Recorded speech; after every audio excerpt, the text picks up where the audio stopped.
So to introduce myself, my name is Molly Nix. I'm a senior product designer at Uber, and I'm here to talk to you today about how Uber designs for the future of transportation. Specifically about the challenges that come with designing for a scale that's so massive, it's changing the way that cities move, it's providing jobs for people around the world, and completely reimagining the concept of logistics. So, quick question to the audience. How many of you have ever taken an Uber before? Yes. So another raise of hands, but this time different. How many of you have ever driven with Uber before? Yeah.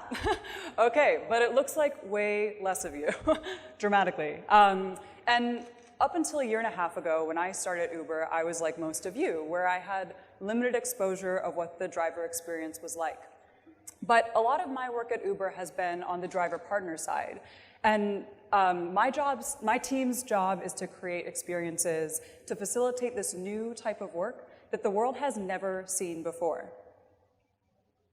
And the focus of what I talk about today is going to be techniques and approaches for unpacking a complex problem space, building true and deep empathy with your users, especially in contexts that you might not be familiar with, and being sure that you're solving the right problems in the first place.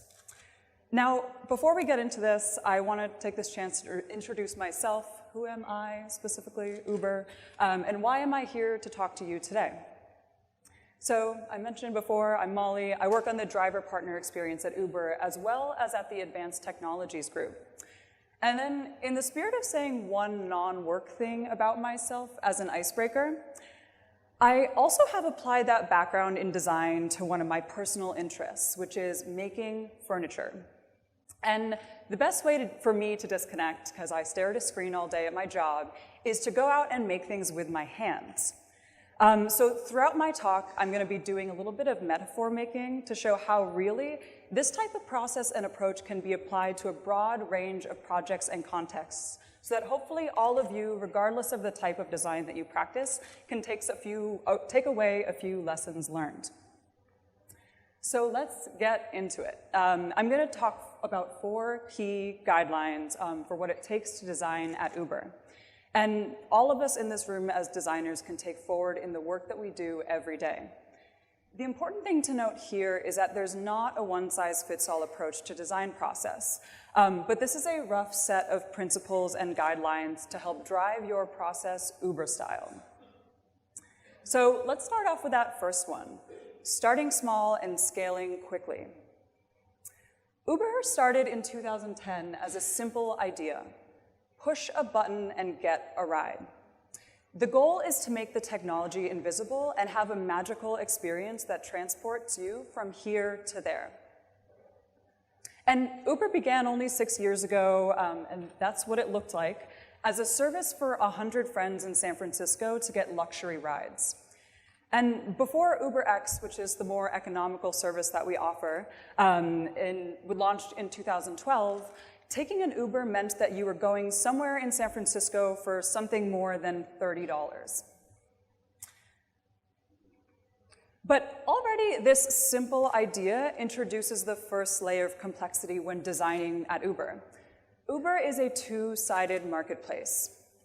Riders use Uber as a platform to get them where they need to go, and then drivers use Uber as a source of income.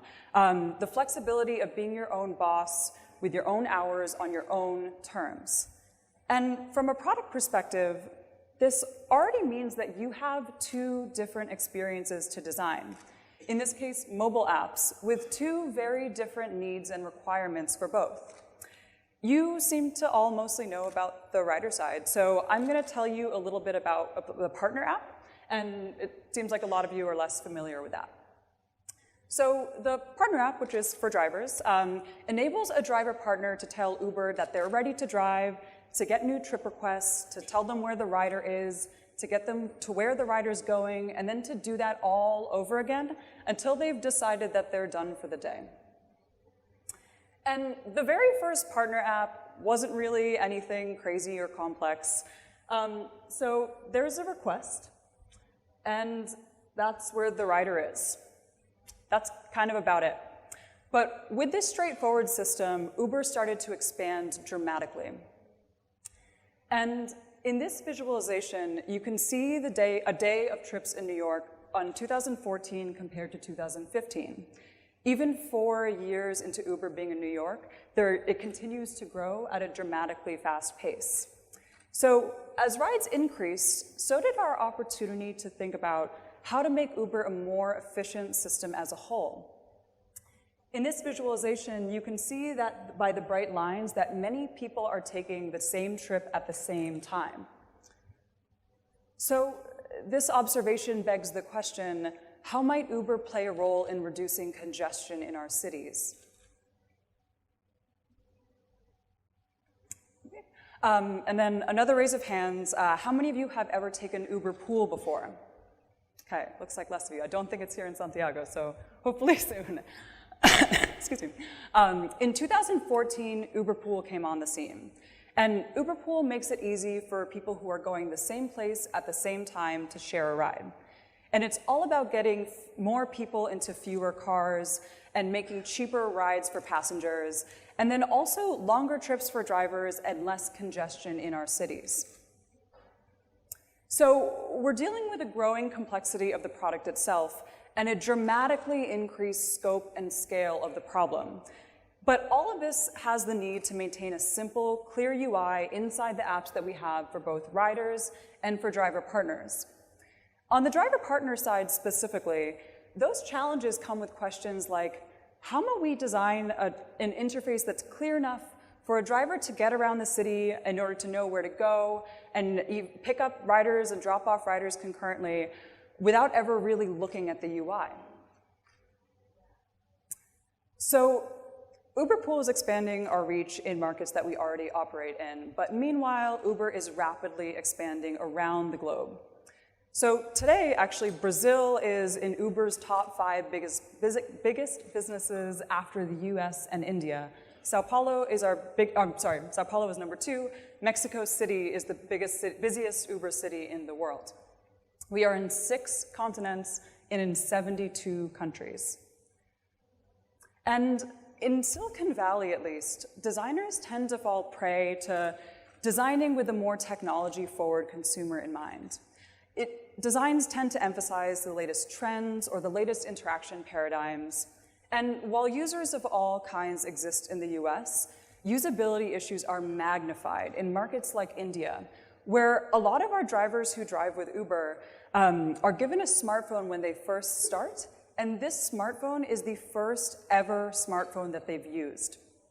So with that global expansion also comes a range of UX challenges, specifically a growing range of technical proficiency, varying literacy rates, and with designs, it's even more important that clarity take precedent over cleverness, and that every affordance and reduction of text goes a long way to making sure that our interfaces are clear and usable to all of our users. So we've seen this global scale change and massive growth. So let's see this all together, and I'll walk you through what an Uber Pool trip is like. I'm going to try to voice over video, so let's go. So you start driving, you get a new request. You accept that, and now you go to pick up George. Drive, arrive, George gets in your car, you start his trip. Now you're driving, you get a new request. And this is actually another rider who's been matched that's taking you about the same way that George was going, and so you go pick them up. That slightly changes the route that you're going to take. So you go, you pick that rider up, they get in your car, you start that trip, and then you go to drop George off, and then he gets out of the car, and then you drop that second rider off. And this process just continues. So you drop the second rider off, and now you get a new request, another one, you drop off, another request, and that flow continues until you are done for the day. So, wow, that is quite a difference between that one-dimensional functionality that we started out with to this extensible trip framework that scales to include many different trips and tasks. And actually, this only scratches the surface of the complexity that a lot of our partners have to deal with. We also do things like food delivery, or actually in Santiago, cash trips. which definitely adds to the complexity that a partner is doing while they're using this device in their car. So showing this gradual growth and transition is the first lesson in today's talk about the process of design and product development at Uber, starting small and scaling quickly. And I mentioned before about how I'm going to make furniture metaphors, so I'll tell you how this applies to making furniture as well. You don't have to be a carpenter to build furniture.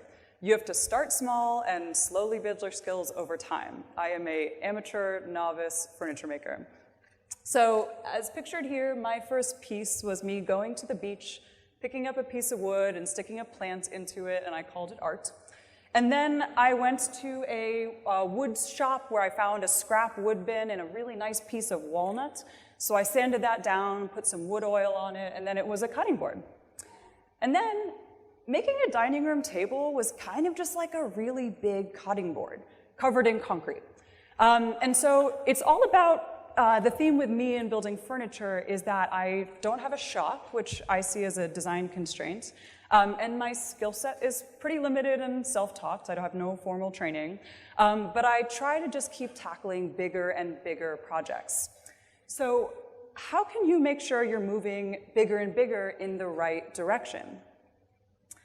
That question brings us to our next section, which is designing the right thing. And this is different from designing the thing right. I have no idea if that's going to translate well. So a lot of very smart people, actually in this room included, have come up with very smart frameworks to think about design process.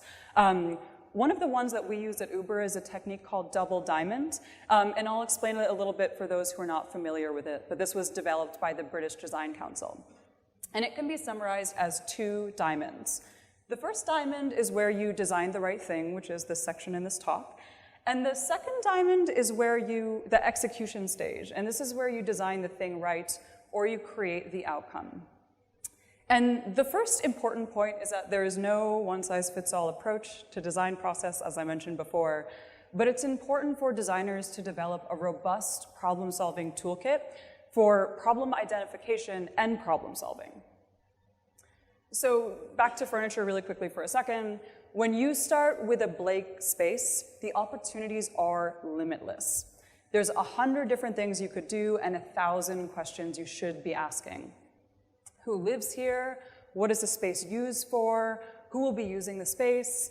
And the way that I approach furniture and design for myself is that because it's a hobby for me, it's really actually always for myself. And it's great because it's one of those places that I can truly be selfish with the work that I do, which is definitely not the case when you're designing for a context like Uber, where very likely the user is very different from yourself.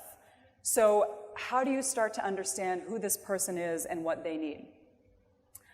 One of the strongest attributes a designer can have is the ability to observe, have empathy, and then translate those insights into designs that solve problems rooted in human need.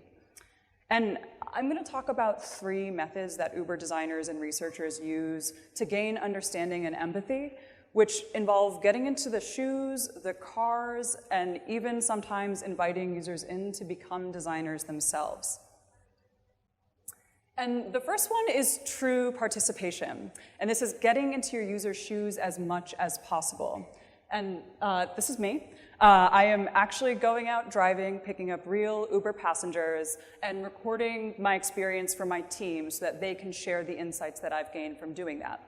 And outside of talking to our users, one of the most powerful tools that we have at our disposal is becoming drivers ourselves.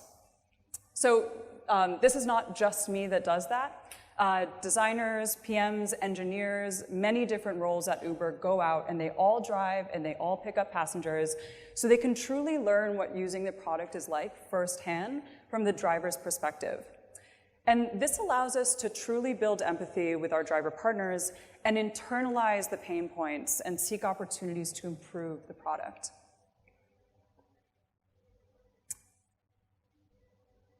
So personally, from driving, I have felt like what it feels like to be waiting outside your rider's pickup spot on a busy, dark road with 4 lanes of traffic around you, risking getting a ticket, And you know in these contexts that there's truly no way that you can be asked to focus on a phone in a difficult situation like this. Yesterday, we heard Laura Martini talk about the importance of high contrast and intentional use of color in the context for designing for healthcare systems. And how she looks to airplane cockpits as a source of inspiration for guiding principles of clear, powerful design. That same idea definitely applies to designing for driving. And it's these principles that we theoretically know to be true when we're sitting at our desks and designing on a screen. But when you're driving and a pop-up appears with 3 small lines of text, and there's absolutely no way that you can read that because you have 2 eyes on the road, that's how we internalize these principles to optimize for designing for driving. And so this is all great, but as it turns out, you also are not the user. So how else can you bring participation into your design process? And that is bringing your users directly into your design process. And actually, we heard Renato Verdugo talk about this morning, where YouTube uses a similar approach for treating your users as stakeholders in the design process. And recently, to drive our future direction of the Uber partner experience, we invited driver partners into our brainstorming. We had them pair up with designers and tell us what their issues were, enjoyable moments, and then actually participate in their own sketching and idea generation workshop so that they can design features for us. And by involving driver partners in our process, we were able to inject everything from their broader thoughts, their issues, and product ideas directly into the beginning of the design process. And then we have their stories and their insights guiding us throughout the entire process. And so all of those early decisions around design direction are shaped directly from them. And so on the other end of the spectrum, true observation is going out and being a fly on the wall. In general, when you do research, it's often recruiting is a difficult and time-consuming part of research process. And so an amazing thing about Uber is that it's one of the only services that I can think of where we essentially have something that is push a button, get a participant. All of a sudden, a driver partner pulls up, and this is really, really powerful when you have a quick question or a concept to validate. And when I ride in cars, I actually try not to mention that I work for Uber, not in any nefarious way, but rather it's better to get a raw, unbiased perspective from the people who we're trying to solve problems for without it being under the pretense of Uber-sponsored research where you're subject to get different answers. So finally, kind of bringing these two concepts together, one-on-one interviews with driver partners is also a very common technique that we use. I'm going to talk about a specific project where we did this. I'm first going to take a sip of water. Recently, we were looking at ways to help people who were new to driving with Uber get started and prepared to get on the road. We talked to dozens of new driver partners in both the US and in China to try to learn firsthand what questions they have when they're first starting out. And beyond just asking questions, we ended up taking it a step further and actually took their first real Uber trip with them with us as passengers, so we can observe directly what issues they would actually have on their first real trip. So once we had all this initial data, what do we do next? In addition to that foundational research directly with driver partners, we reached out to the operations teams around the world. So operations are the eyes and ears in every city that Uber operates in. They're here in Santiago. And they're the ones who work tirelessly to make Uber run and operate in every city that Uber is in. And so we wanted to see what they were doing to help onboard new driver partners and what they were doing to teach them how the driving experience works. We asked them what product opportunities they thought would best serve this problem. And out of that outreach, we actually ended up getting one resounding feature request from around the world. And this was to build a practice trip in the partner app. And so what they wanted is a way for a driver partner to kind of get in their car and go through a real Uber trip, except without ever picking a passenger up. And this is a great idea. There's no downside. But there's one actual key issue with this idea. And when you think about what a practice trip is, it would mean that you're actually behind the wheel and you're seeing a brand new app for the first time in that context. And going back to our research, actually, our research showed that a new driver partner got fairly easily overwhelmed when they were actually behind the wheel and asked to both drive and learn something new at the same time. So this is because they're seeing an app for the first time that's brand new, and then also all of that difficulty I mentioned before about having 4 lanes of traffic around you, that's not the time to learn something new. So from this, our guiding principle for our design process was that when you're actually driving should not be the first time that you're ever exposed to a brand new UI and a brand new concept that you haven't seen before. So instead, we actually wanted to refocus to a key question, which is, what is the real problem we're trying to solve with this solution? And a big theme that we've heard at this conference, and actually Alex Osorio mentioned in her talk about chasing problems, is that it's important to be problem first and not solution first. And let's sink that in for a second, because it's such a driving force for the work that we do every day. Problem first, not solution first. So if you look at this practice trip idea, it was actually a solution to 2 different problems. One is that a driver partner did not have a clear understanding of how a trip on Uber worked. And then 2, once they're in the car, they're absolutely overwhelmed by a brand new UI and a brand new context, and everything that they theoretically learned when they were out of the car didn't matter, doesn't retain. So to address that, we refocused the problem space into 2 different parts. One is, how do we design an experience that prepares a new driver for what a trip will entail by teaching them the mechanics of how a trip on Uber works, and then support them as they actually start to drive and they're on their first several trips. It's important to realize that complex problems don't often come with single solutions, and understanding the context that the user is in or the journey that they've taken to get there is the key to unpacking these service design challenges. So this is a light overview of how we unpacked this problem space, and I'll talk about how this project played out in a little bit, but I wanted to take a second to talk about how to get the importance of getting buy-in from your team. And so ultimately, design is just a way of solving problems. Designers, researchers, product managers, engineers, data scientists, you name it, marketing, operations, and actually whatever titles that all of you in this room have, everyone should be a part of the design process. Better work and better products will be the result. So design is really just the process in which Uber builds products. And if design was simply seen as a stage in the process, maybe coming in later, it would inherit all of the decisions made prior to the design starting, which we refer to in the industry as putting lipstick on a pig.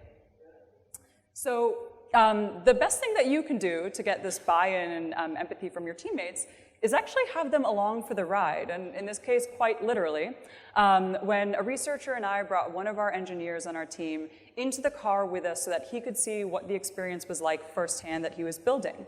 What you actually can't see in this picture is he also has his laptop with him, and he's actively fixing bugs as he sees them while the car is driving, which is awesome. Just what we like to see. Excuse me.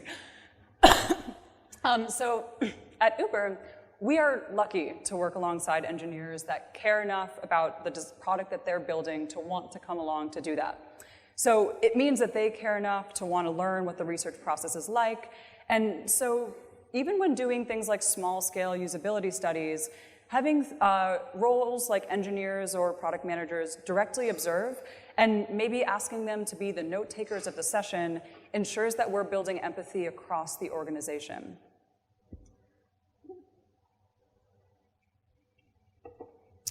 So, okay, next section. So now that you have a solid understanding of the problem space, you've talked to your users, you have a clear articulation of the problem that you're going to solve, your whole team is bought into this process, Now is the time to actually start the part of the design process that most people consider design. So how do you start that out? With furniture? The first lesson is to find any way that you can to prototype your solution. And you want to try to learn as much as possible without investing resources into building something that might not work. So take a piece of wood, put it on a chair, add a cardboard box. You want to feel the space and start to understand sort of a deeper level of understanding of what the outcome should look like. Only then do you go out and you find the right materials, you make decisions around styling, and then you build it, you put it into place, and you adjust. So that's the beautifully oversimplified version I try to follow in making furniture. But going back to the actual Uber part of the process, inevitably by now you have some sort of idea of what you want to build. And so this is where you start to explore a broad range of possibilities and design directions. And the best way to do this is actually quite simple. It's just start somewhere and make something. So some designers prefer to start out in notebooks, sketching on paper. Others hop right into their favorite program and make wireframes. And if you're really crazy, you dive into high-fidelity prototyping. And there's no right answer with this step, but the only guideline is that the broader the scope of the problem, the less fidelity you should probably start with. So from an early concept, for example, starting with a high-fidelity solution might get you feedback on things like visual treatment, but when you're really looking to get feedback on the broader concept, it's best to kind of take a step back and use more of a wireframe fidelity. So relating to fidelity, let's bring it back to that project about helping new drivers start out with Uber.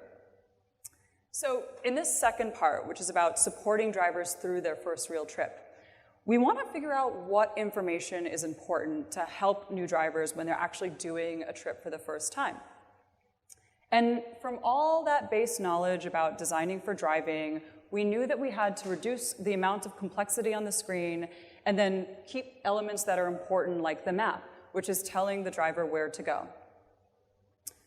But the idea, and bear with me for a second, is that we wanted to create turn-by-turn navigation except for UI. So kind of like how a voice speaks out and tells you to turn right at the end of the road, but for buttons on the screen.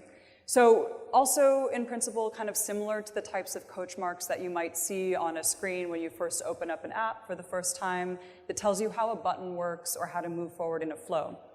But in this case, you're learning something while you have two hands on the wheel and two eyes on the road, and it's important to maintain that. And you're also in a context where you're already listening to your phone telling you what turns to make. So that was the idea. It was add an instruction like slide the green bar to start the trip at the screen in which that step appears. This reminds them how to use this brand new UI and what to do at each step in the flow. So the question becomes, how do we build something that we can learn from quickly?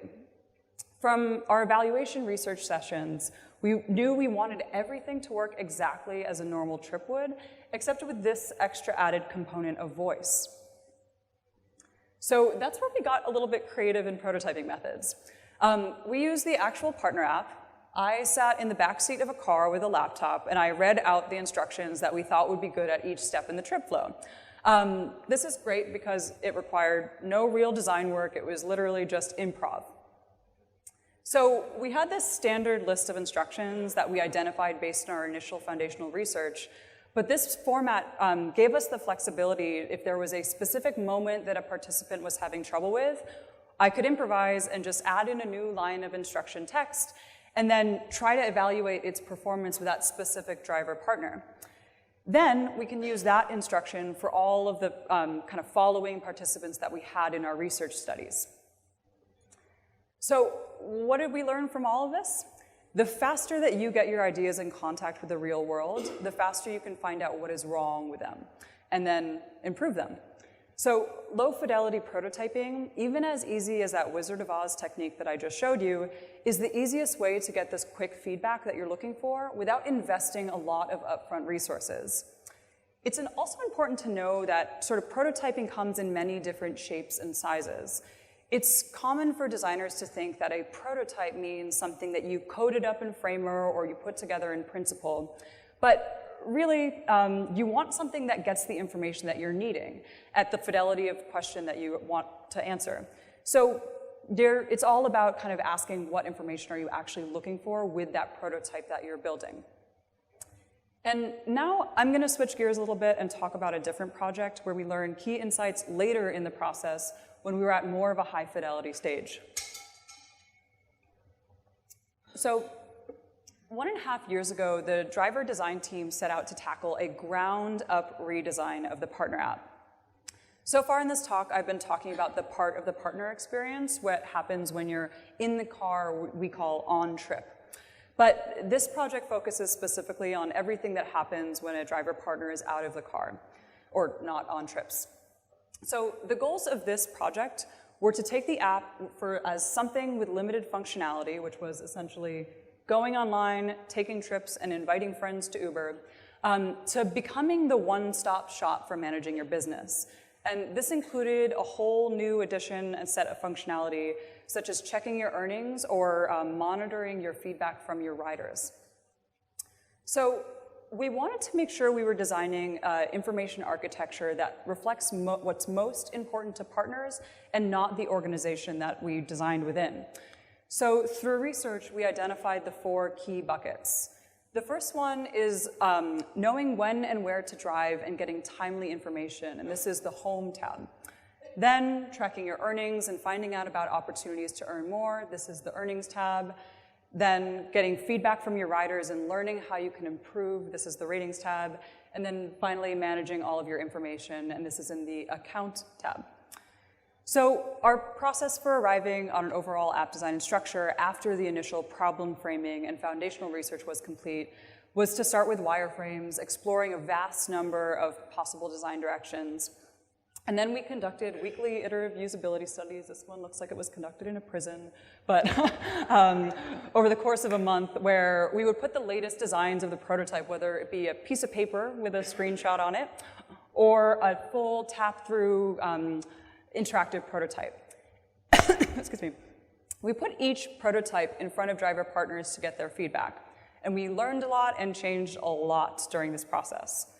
But one of our blind spots in this process was that we ended up limiting our research pretty much to driver partners in California. So as I mentioned before, Uber is this massive global product, and this is a direct violation of the guideline that I gave earlier in the presentation, which was design global first. So we learned a lot from this mishap. But when we finally ended up taking our prototype to India, fairly late in the process, the moment we put it in front of users, we learned interesting insights related to the visual details that drastically changed the initial understanding of the UI itself. So I'll give you a little bit of background for that. As mentioned before, driver partners in India have never, lots of driver partners in India have never used a smartphone before the one that they use to drive with Uber. In addition to this, driver partners in India have varying literacy rates, or are able to read in their local language, but maybe not in English, which is actually the default that most of the phones that they use are set to. So often, driver partners in India rely much more heavily on iconography in order to memorize where features are located within the app. And so this poster is actually something that's posted in the onboarding center in Ahmedabad, India. And what you can see here is that the app is in English. It has kind of call-outs in Hindi and then labels in Gujarati, which is the local language in that state. So you can see that they're also kind of struggling with this way to kind of communicate what we need to partners with varying literacy rates. So on top of all of this issue of language and understanding, drivers in India also deal with frequent network connectivity issues, which is really challenging if your job is to drive around and get requests on your phone that fundamentally depends on having a network connection. So we had home, earnings, ratings, account.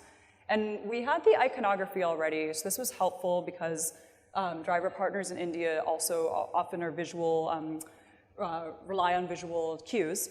So we showed this design to driver partners in India, and then almost unanimously, drivers thought that that second tab from the left was where they would go to manage their network settings.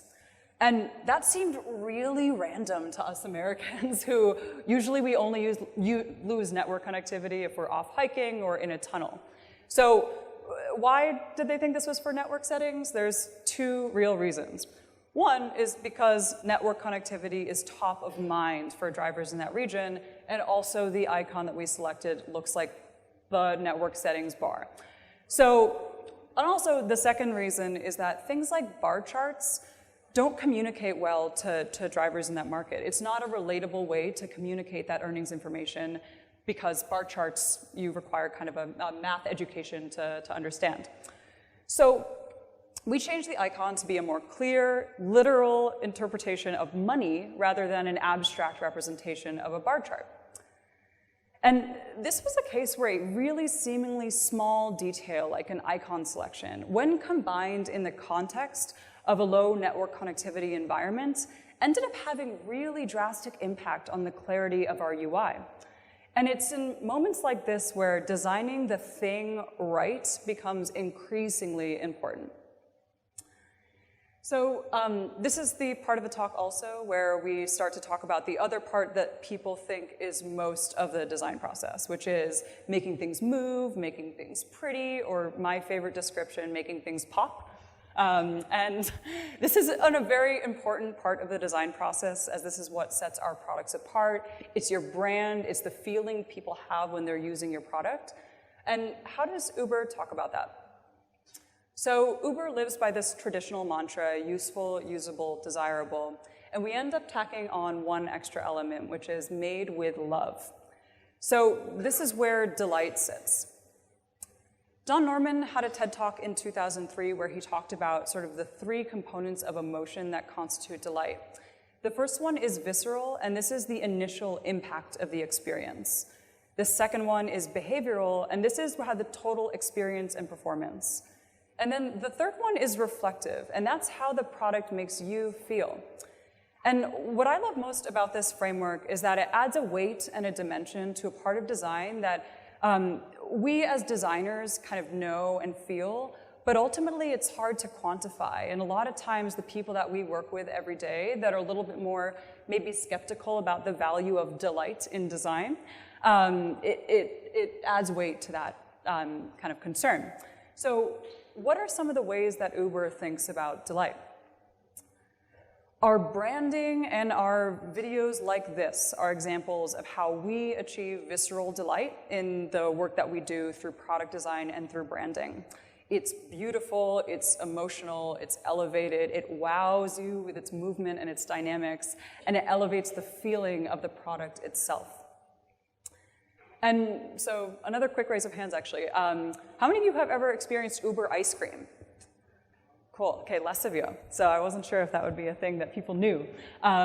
Uber ice cream is an example of behavioral delights. And this video is from right here in Santiago, which is kind of why I asked. If any of you have actually seen it before.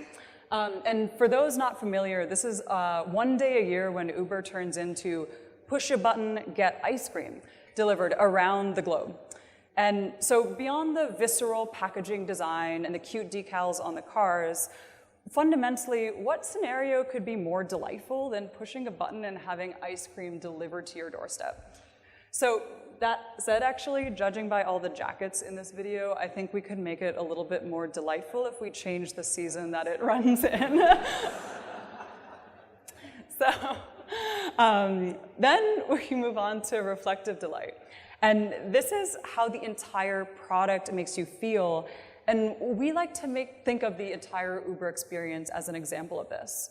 So reflective is a type of delight where you know your life is better because you have the flexibility to earn income that works within your schedule.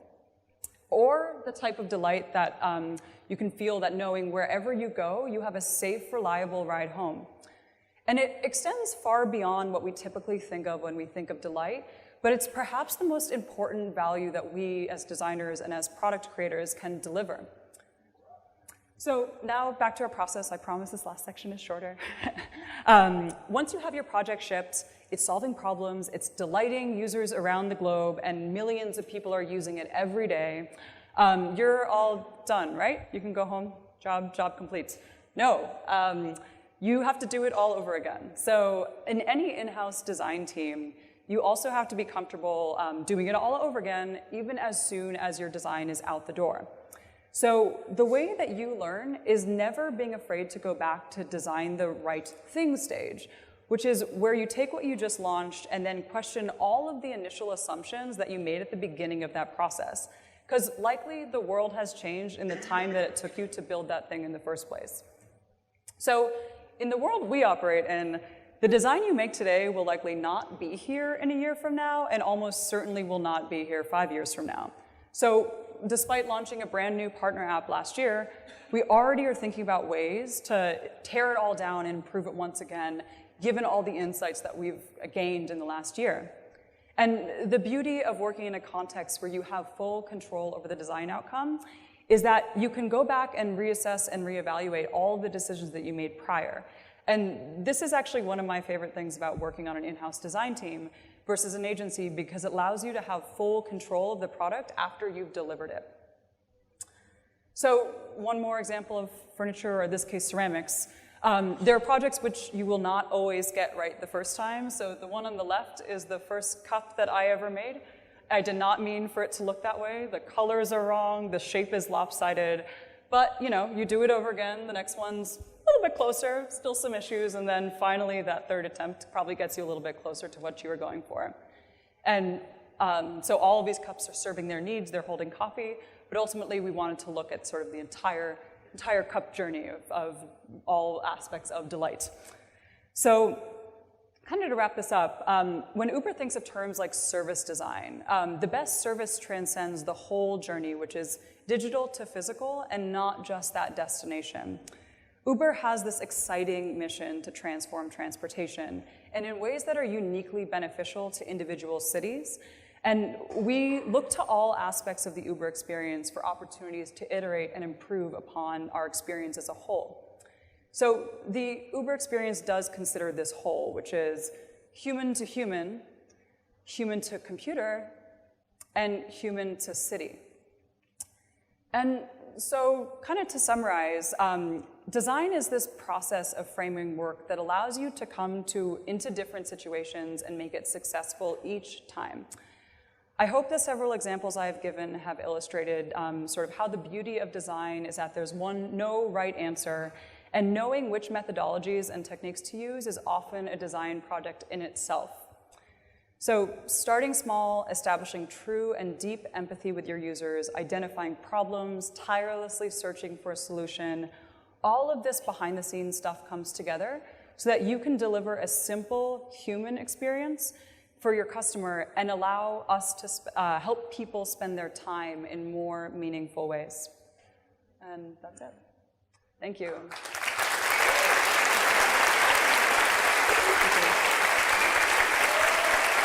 Grande applauso, grandissimo applauso para Molly Nix. Thank you very much, Molly.